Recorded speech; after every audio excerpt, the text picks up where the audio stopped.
In this episode of the podcast, I get to sit down with Simon Ringsmuth. He's from a little site called The Weekly 50.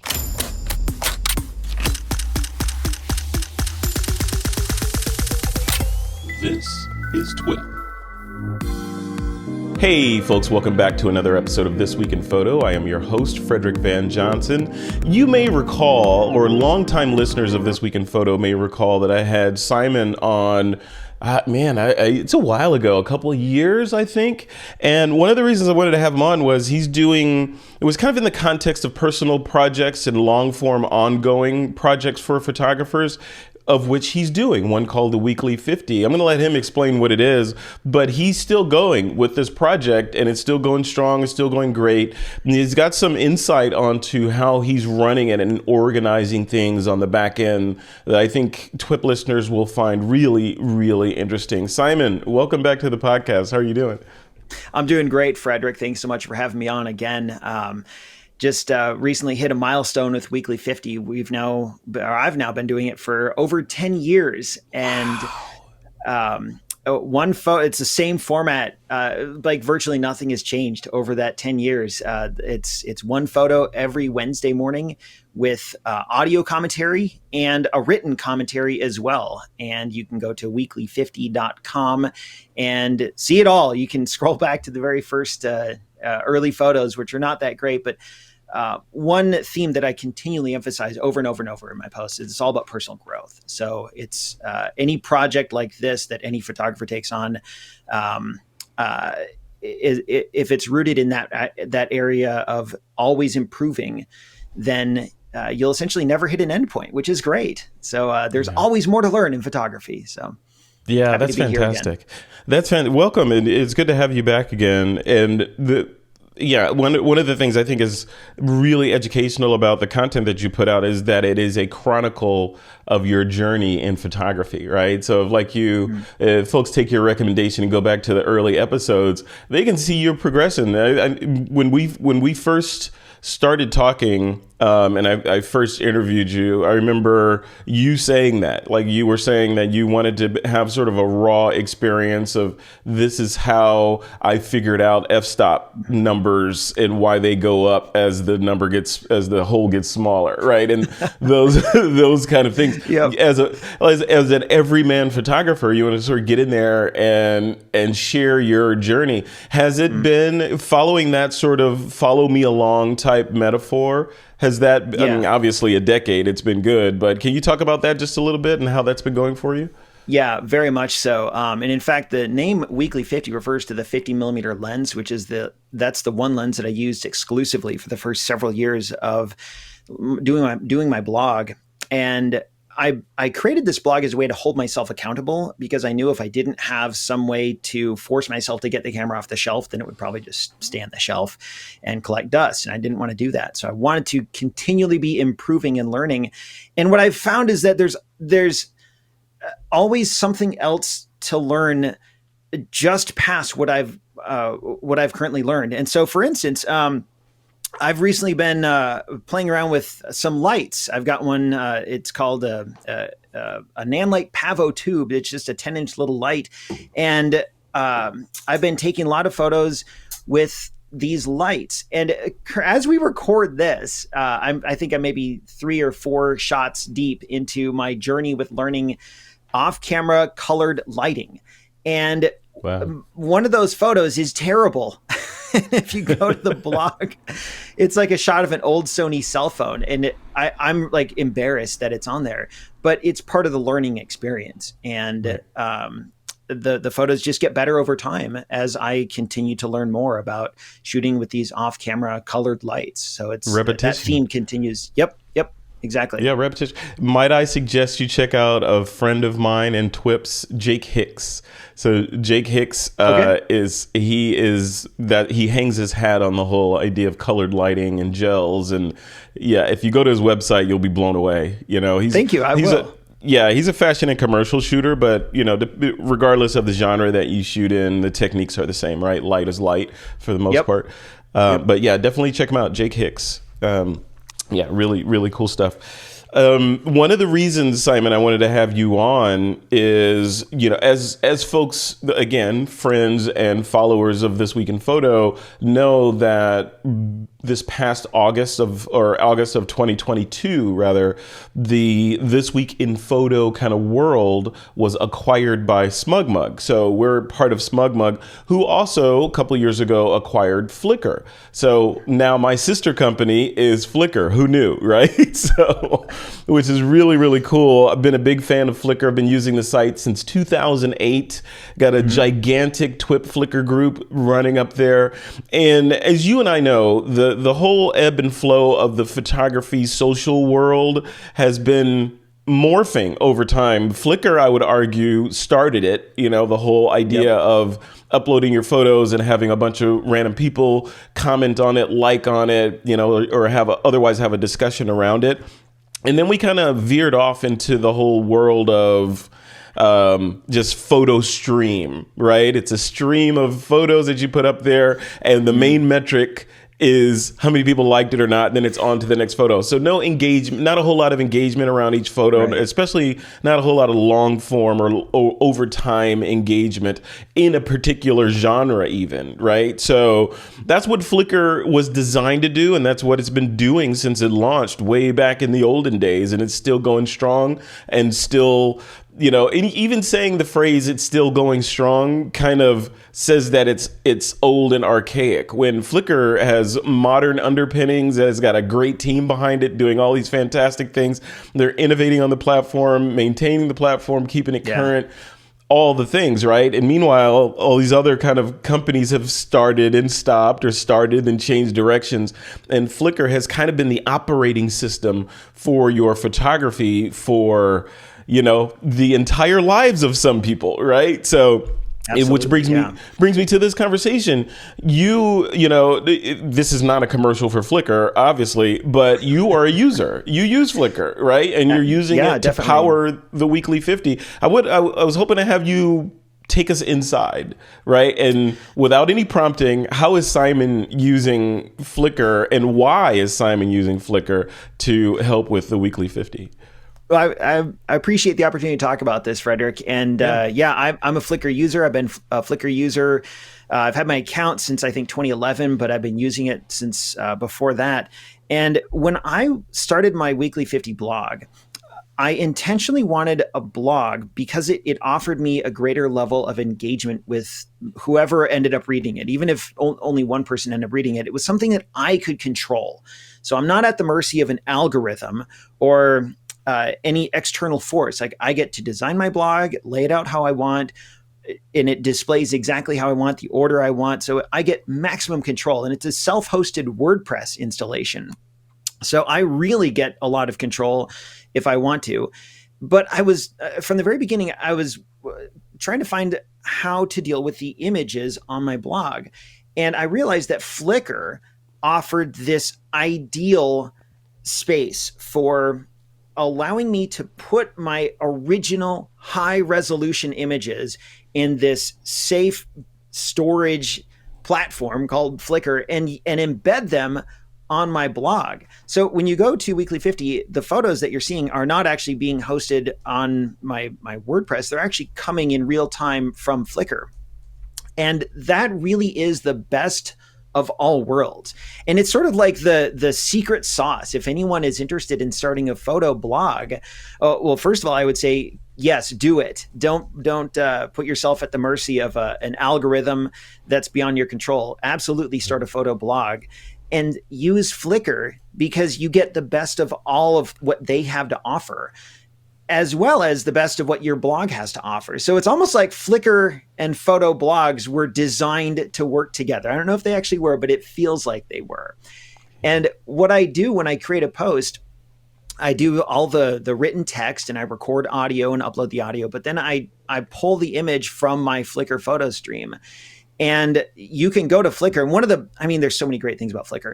One of the great things is you can control how you share your images too. So if you go to Flickr and you click share an image, you get a lot of different options.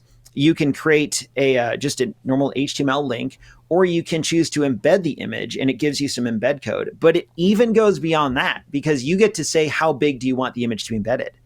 So if you want a smaller image, a larger image, I think all of mine are set to a default width of 1024, but you could make it embed at a larger size if you wanted to.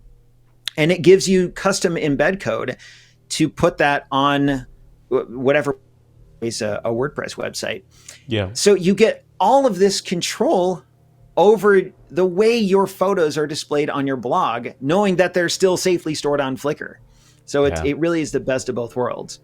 Yeah. It's interesting. I remember this, and this is completely transparent, real talk. I remember when I was talking with the SmugMug folks about the acquisition, and subsequently had a great conversation with Alex Seville. He's the CEO over at Flickr, and I had a chance to sort of vent and share my thoughts and ideas around Flickr and what I want in there, what I don't want in there, and all that. And I was really surprised at how open and how forward-thinking that they are as an organization to push this stuff forward. But the other thing was how one of my fears was, hey, listen, this is me, paraphrasing me. I said, hey, listen, Flickr went through this, it was bouncing around. It was a hot potato for a while. Then Yahoo got it, and then Verizon, and then this, and then SmugMug bought it. And I was like, me and a bunch of, I'm sure many of my contemporaries are thinking, is Flickr going to be around? Should I invest in putting my time in there and building up a following and putting my precious photos up there and all that? And I was surprised to learn that, I'll post links to the article, but suffice it to say, Flickr will be around, and the photos and the infrastructure that's serving Flickr will be around long after I'm gone, probably, right? Yeah, so it's almost like a hard drive that's just a permanent hard drive that's going to be there that won't fill up. So it took that concern off the table. So there are other concerns, like I want this to happen, as a user. I want a bunch of things to happen to suit me. But the main thing was longevity and protection and safety of my photos and all of that stuff. And it checks all the boxes. I think a lot of the reason why a lot of people poo-poo Flickr or aren't using Flickr right now is, probably negative brand equity or negative brand stigma. It's like, Flickr, are you also using AOL, right? Right. But it's not that, right? It is so weird. I feel like I need to go on a pilgrimage to explain. It's not that, photographers. It's a service that was built when you weren't the product, right? Yeah. And it's, one thing about Flickr that I really appreciate is if a photographer were to design a platform today that was ideal for photography, I think you'd come up with Flickr. The fact that it's got so many, when I used to be on Instagram, but I got so tired of the Instagram rat race where I'm trying to get likes. I'm trying to craft my picture, like apply a filter so it pops or whatever the term is. And then I would get kind of bummed out when I put all sorts of effort into a crafting an Instagram post to get a bunch of likes.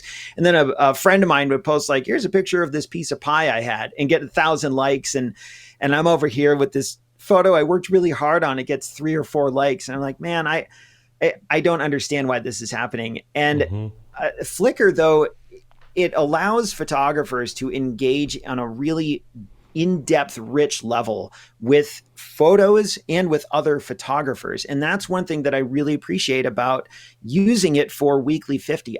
So as a photographer, I'm always trying to find out, how did this person take this photo? And I read National Geographic. I actually subscribe to the physical magazine. And if I have one request for National Geographic, it's I wish that they would publish the exposure information just in tiny print in the corner of each picture, because I want to know, like, what lens was that? How long was the exposure? What gear did you use? Because then I want to learn from that.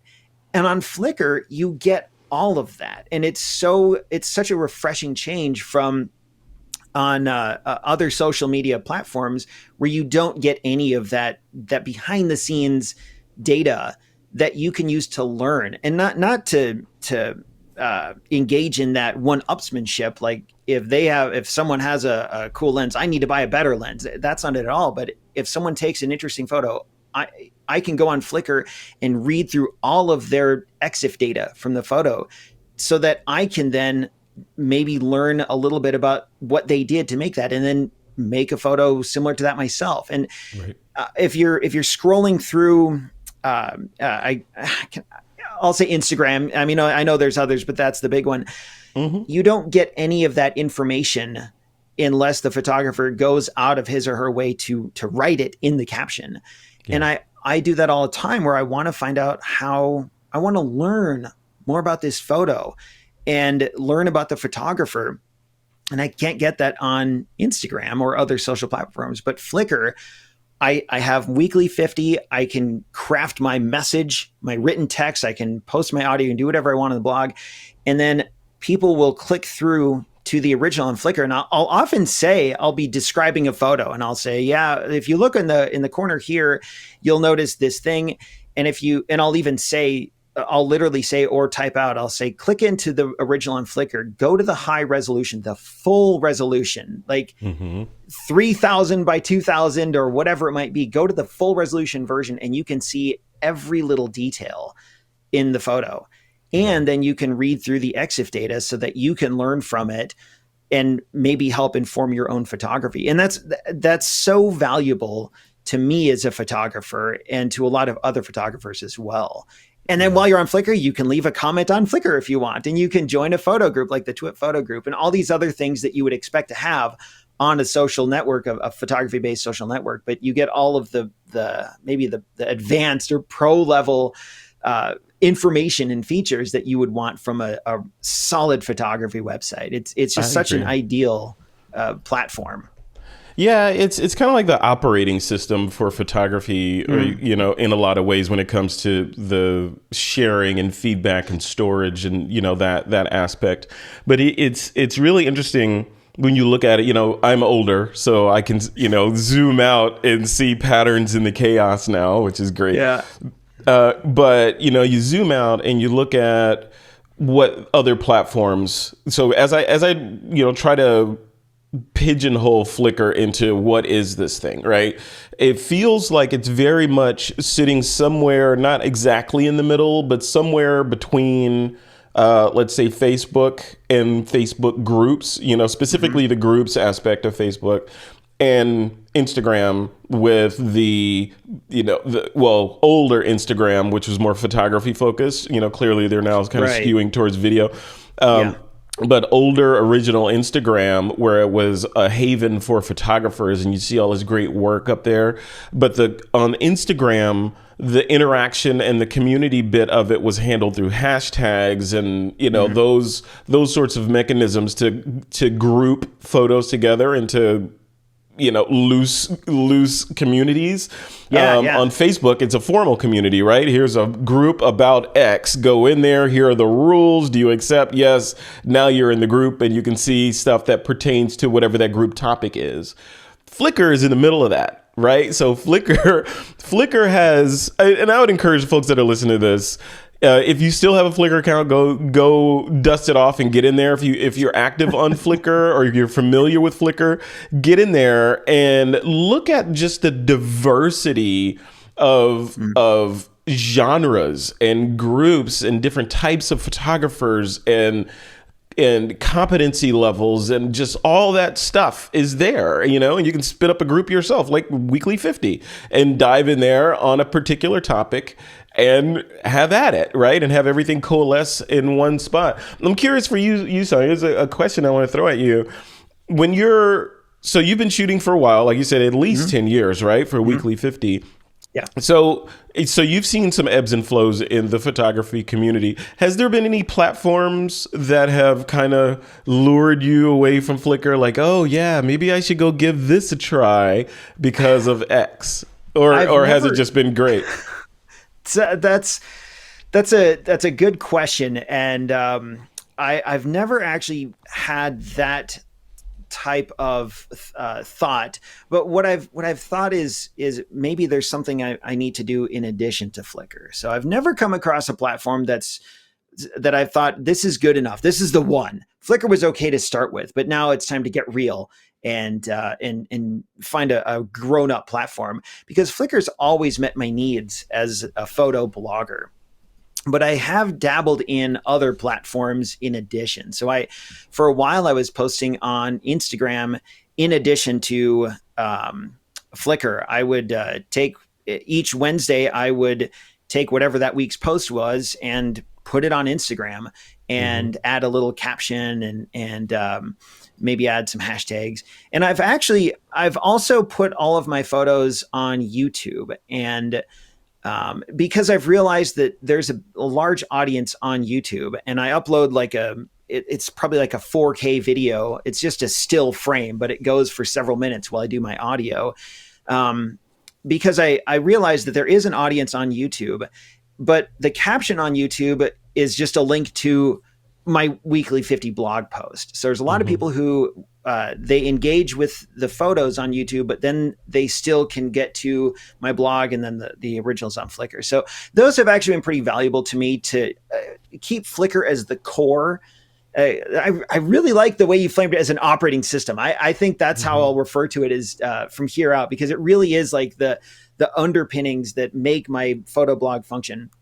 And then I suppose you could say, to continue with that metaphor, you could say YouTube is like a plugin to the operating system, and in Instagram, it could be a plugin. But the core experience, blogs today are not as popular as they used to be. But I think they're so valuable for photographers, because on a blog, you get a much richer sense of engagement with your audience and with what you can put out there to the community. I find that Instagram and other social platforms, that in my experience, the engagement that I got was a lot more superficial, a lot of scrolling through and then tapping and clicking like. But with Flickr, you get the opportunity for much deeper, richer engagement. And I would even borrow your phrase, Frederick. I would say Flickr is like taking a deep dive into photography. And you can engage with those communities, interact with the creators, and really put your best foot forward in a way that you can't on some other platforms, when you're beholden to an algorithm that you don't understand. And I've heard people say that, like, this is a common complaint for Instagram several years ago, when they switched away from a timeline-based feed to an algorithm-based feed, and now it's all algorithmic. Well, on Flickr, it's a timeline. It is. It's linear. Yeah. Yeah, it's great. Yeah. So I found it to be this ideal combination of all the features that help me as a photographer, as a photo blogger, and as a member of photography writ large. It really does give me everything I need for the deeper level of engagement, along with, if I want the social features, they're there too. So I remember using Flickr when I was teaching high school in Minnesota in like 2007, and telling my students to go to Flickr and look up pictures on Flickr. And so I've been using Flickr for a long time, and I know that they're not as cool as they once were, but it's like you said, Frederick, like, they're going to be around forever. And the bones of Flickr are so much of so many images on the internet are hosted on Flickr. Like, people have no idea. It's just like, people who really, I mean, not to say that other platforms, people don't care about their images up there, but I think organizations that have a loss or folding of this business, therefore we get that dreaded email that says, hey, on April 3rd, all your images are going to go away, so download them now. Yep. Right, yeah. So I don't think there's any fear of that happening on Flickr. And organizations like NASA, there's a whole long list of organizations like that use Flickr as their operating system for their photography. So when I saw that list, and having conversations internally, I was like, Flickr, is clearly the choice for where these images should go. I'm curious just getting into the brass tacks about like your history with Flickr. I remember when I first started using the platform way back in 2008, I think it was. The way that I was using it was probably incorrect, right? So I was using it as the almost like a machine learning AI back then. I was like, okay, I'm going to go out and do all these photos and I'm going to dump it all on Flickr. And whichever ones people say they like, that's the good one, right? And I'll rinse and repeat from that one.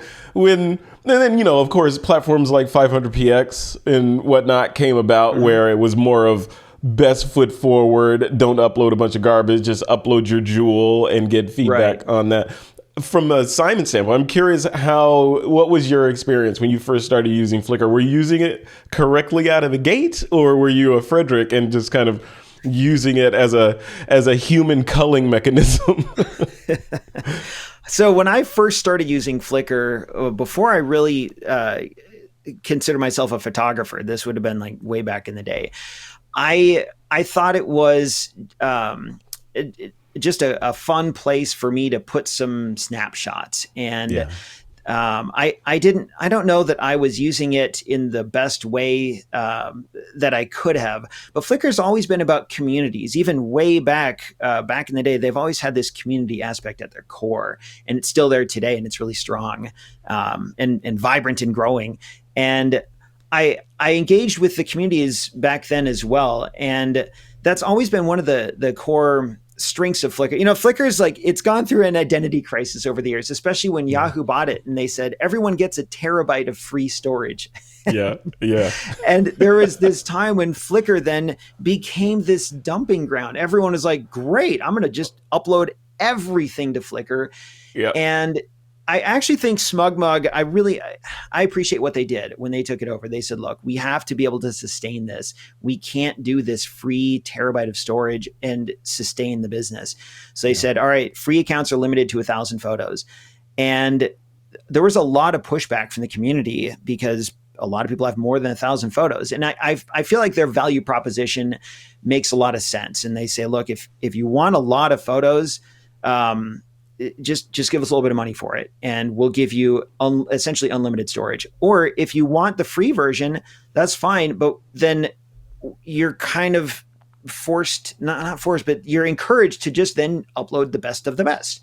Mm-hmm. And I don't even think I have 1,000 photos on my Flickr. Yeah. All this time, I think I've got like 800 photos. So 1,000 is a lot. And I think that 1,000 photo limit was a tough but necessary move that they did. And I think it was the right move because it then changed the nature of what people put on Flickr after that, the Yahoo 1 terabyte, after that period in time. And so now you could say the 1 terabyte mistake. I think that was, I'm going to go out. Call it the dark times, but it was the dark times. I'll call it a mistake because human nature, right, is you will fill the space available to you, or you will try to. As most of us know, from your dorm room in college or your apartment or now your house or whatever, you expand to fill the available space. Same with digital. If you have unlimited space, that means that you can be a pack rat with your images and just throw all kinds of garbage up there. And, it's just like a never-ending hard drive. That's a lot of space, especially for JPEGs if you're throwing those up there. So there's no limitation. But when you cap it, or like 1,000, you put a definitive lid on that. You got to be much more selective about what you upload. I think making you a better photographer and overall increasing the quality of the community now, because better shots are up there. People are being more selective. Plus, the restriction drives paid accounts. So if you are, someone that needs to go beyond that level, clearly you're a little bit more serious about your photography. Kick a couple of nickels down, and now you got all the space you could possibly need, right? So it just makes sense. I feel like the internet from its early days has kind of trained all of us that we want something for nothing. And now the what we end up giving up is a lot of our data. And that's one of the things that I also appreciate about Flickr is that they don't ask you to surrender your personal data like some other sites might. They're not going to use that for all the mining and ad tracking and all that to the same level as another site might do. And instead, Flickr says, look, we're going to give you a really large taste, but if you want the full buffet, we want you to pay for it. And I think that's fair. I mean, when I go to when I buy a car, I don't expect free service for life because that dealership has to stay in business. Like I then pay to get my tires rotated and I pay to get my oil changed and stuff like that. And so I feel like what they're offering, it has such a tremendous value for photographers and for the photography community that for most people, the free version is fine. And if you want a little more, they don't ask a whole lot really in the grand scheme of things. And I pay it. Like Flickr doesn't give me a free account. I pay them just like anyone else. Mm-hmm. But one more thing that Flickr does is it also lets you control the copyright on your photos. So you can upload a Flickr and then you can say, I want this photo to be public domain, or I want it to be CC by. So someone else can use this photo. I just want credit. Or you can say, I want it to be CC by ND, which means no, you can use it, but you can't make a derivative of it. And there's all these subtle ways in which you can control the copyright of your photo. And someone could still come along and steal it and use it in a way that you don't want them to. But then you at least have a little bit of recourse if they do, and a little bit of reassurance that the degree of control that Flickr gives you over your photography is amazing. And that's why I feel like if you were to design a platform today for photographers, you would probably end up with Flickr or something really close to it. Yeah. And as I talk to a lot of new photographers who want to just get out there, and they say, oh, I want to get on Instagram and I want to get on social platforms, like really get my name out there. And I feel like Flickr is this steady. There's like a sailing metaphor somewhere in here that I don't know, but like they're steady as she goes. Steady as she goes. Yeah. Don't say Titanic. That's not the right one. Nope. No. Like Flickr's always the steady ship with all these storms around, like the storms of social media and algorithms and everything else. Well, here's Flickr just cutting to the chase and being in my opinion, the best tool for photographers, for photo bloggers, for people who want to engage with the photography community, show their best photos, share their photography with the world, and learn. If they want to learn about photos, go to Flickr and dive into the EXIF information. And some photographers even share GPS data. So if you see this a fantastic landscape, they might have the GPS data embedded, so you can see where that was taken and maybe take a trip there yourself. And instead of buying a new camera next year, you can buy a plane ticket and then take some amazing photos from this location that you saw on Flickr. So I think that bit of it, and just to reemphasize just the unlimited, it seems like there's a never-ending list of groups covering every little nook and cranny and genre and camera and lens and lighting technique and just everything that has to do with photography. There's probably a group that's centered on that type thing that's on Flickr that you could go in and start participating with and asking questions. So it's true community up there, and true sort of like an operating system for photography. It's just there. It's the mall, right? You go to the mall and everything's there that you could possibly want, but you like that particular store, so I'm going to go in there, right? It's the same thing for the photography. And for the folks that are watching this, it just occurred to me, this video obviously is going to be on YouTube, but go ahead, and if you have feedback that or thoughts on Flickr, or things that you'd like to see, or kudos, or whatever that you would hope the Flickr team would see, I would go ahead and put a comment in the comments area on this video, because I'm going to go out on a limb and say that I'm going to guess that maybe one or two Flickr people will probably watch this video. So if you want to communicate with them, you might want to just, sound off in the comments. Constructive criticism would be great. That's what I'd love to see. Don't talk just to hear the sound of yourself typing. There you go. But I'm curious. As we sort of wrap up here, Simon, I wanted to get your thoughts on what's missing from the Flickr service, like from you as a decade plus user of the service. What are the sort of rough spots that you wish were either more modern, or would they add this feature, or support this thing, or do less of that thing? Are there any things like that in there that kind of get you? So if you dig into Flickr a little bit, you start to see that the scaffolding and the bones of it go back quite a ways. And some of the user interface elements are maybe still stuck in about 2009 or 2010. So if you go to Flickr and you want to make a custom album to show off your photos, the album tools that it has available are not that great. They're pretty outdated. And so that's kind of what I would do. The mobile app is actually really solid, and I applaud the team for putting a lot of effort into improving that over the years. But the web interface, once you start digging in a little bit, you'll realize like, yeah, this is not the most like modern web interface with like maybe all of the interactivity and the easy to use features that you would expect from another platform. But I don't know the numbers on how many people use it on the web versus on their phones.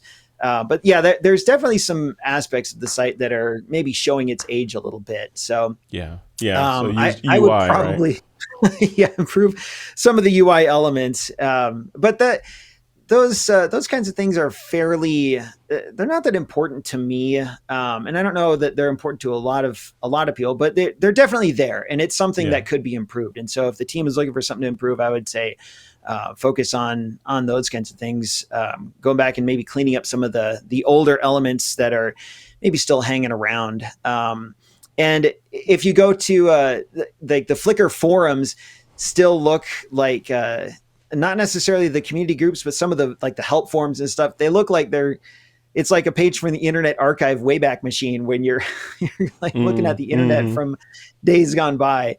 But I think, the day-to-day experience for most people and most photographers is really solid. And the meat of it is good enough for most use case scenarios. So, I actually don't know how I've paid for Pro for so long. I don't know what the ads are like on Flickr. I know it used to be like if you would every third photo, it would show you an ad or something like that. So it's possible there's some improvement to do there. But from my perspective, it's just been pretty solid all around. Yeah. It's a solid platform. Thank you. I appreciate you being so candid about that too. That's very helpful. Yeah, you're welcome. Switching back to Weekly 50, what's next for your sort of your footprint on the web?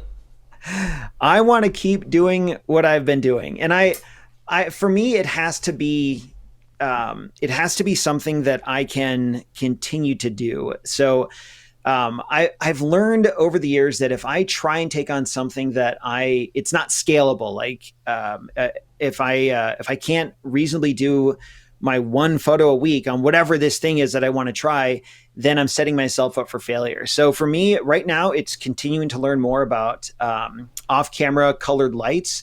And I'm going to check out the gentleman that you mentioned earlier. Yeah, Jake Hicks. I already forgot. Yeah. Jake Hicks. Yeah. But that's kind of what's next for me.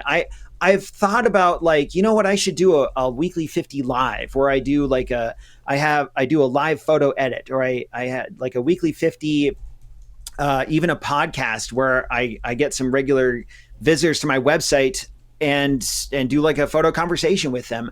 But the amount of effort that I spend on Weekly 50 has to also be scalable. So I have a full-time job. I have 2 kids. I'm married. I have a lot of obligations. And I've learned over the years that I have to set my own expectations accordingly. And probably the biggest pitfall that I think a lot of photographers make, and I say this based on experience talking to photographers, is they get really excited. You get a new camera and you want to take pictures of everything, a new lens. I want to take pictures of everything, and I'm going to do a one photo a day, and I'm going to join all these groups and do all these things.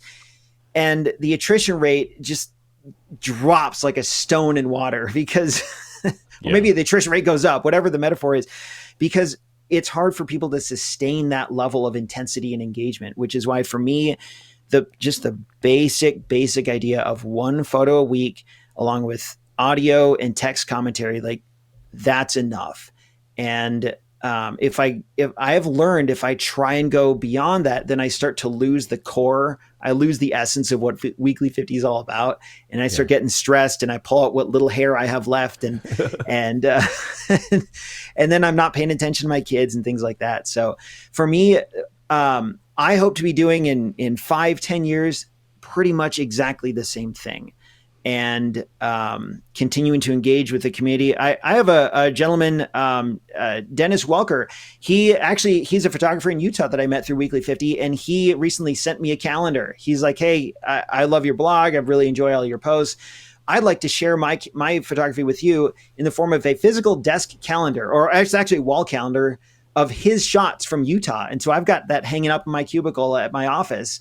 And like he has these amazing pictures that I now have in my office. And so I hope to continue to engage with the community of photographers that are Weekly 50 readers and Flickr users. And maybe if my kids get older and require less of my time, maybe I can add something else to the mix. But I really do, like, that's my promise to my readers is I'm just going to keep doing what I'm doing.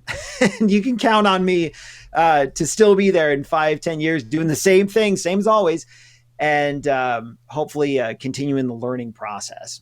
Yeah, no, that's great. I mean, that's a very powerful thing that you just said. That just the idea that in 10 or 15 years, you hope to be doing the exact same thing that you're doing now. That's a definition of happiness, right? Because I don't think a lot of people can make that statement about, this is what I want to do. And I'm going to keep doing this. I'm going to apply thrust and set a direction or a vector and just keep going, right? And that's where you are. Yeah, yeah, exactly. I wish I was a pilot. That's a, science or a physics term, but I'm a Star Trek nerd, so there you go.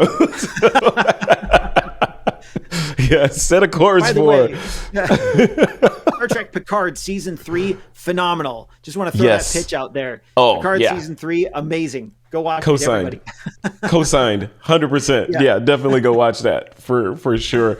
I'm trying to get back into Strange New Worlds. That's another one. Yeah, that was pretty good. That's one of the better of the new Treks. So yeah, very good, very good. Yeah, not much of a Discovery fan. That's a whole nother show. It's a whole nother episode of Twit. This week in Trek, right? Right.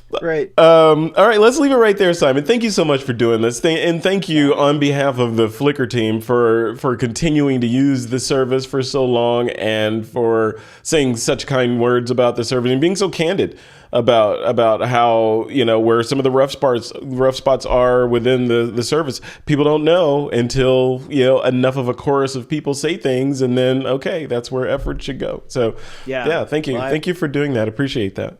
You're welcome. I appreciate the opportunity to come on and talk to you and talk to the TWIP audience about it. And I really I'm a fan of Flickr, and I believe in what they do. And if people want to know, like, what should I do? Where should I go online? Flickr, check out them. Yeah. Instagram's fine. Other platforms are fine, but there's so much that Flickr has to offer. I agree. If people want to catch up with you and follow the stuff that you're doing, what are the coordinates to your online location? I would just recommend going to Weekly 50. That's FIFTY.com. And again, that 50 refers to the 50 millimeter focal length. From there, you can follow the blog. There's a little follow button. There's a link to my YouTube if you want to follow it on YouTube. And of course, every photo you can click and go to my Flickr. But that's probably the best way if you want to get in touch with me. Just go to weekly50.com. And from there, you can, I think there's even a contact form if you want to fill that out. But I just hope to continue engaging with the photography community and keep doing what I'm doing at Weekly 50. It's been great. Love it. Simon Ringsmuth, thank you for coming on. It's been a pleasure. And let's not make it such a long interval between our conversations. I think we need to do this relatively often. And I like it. I always enjoy talking to you. Likewise. Okay, Simon, take care. And thanks everybody for watching this. We'll see you in the next episode.